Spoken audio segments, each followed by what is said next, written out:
Zelena ves je projekt, ki je vreden tam okrog 2,5 milijona, če začnemo pri denarju, in pomeni popolno prenovo vsega pobočja na južni, lažem, na vzhodni strani našega mesta, v tisto področje, ki mu mi rečemo Kipe, Dobrna in tako naprej, in pomeni neštevilo enih pešpoti, športnih, ne bom rekel objektov, ampak športnih naprav, pomeni novo kavarno, pomeni nov ribnik, pomeni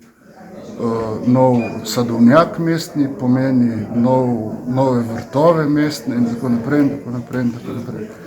Tako da teh vsebin na zeleni vezi, tista, ki se tiče Trbovelj, je mislim, da tam več kot 30 različnih in bodo seveda predane na koriščenju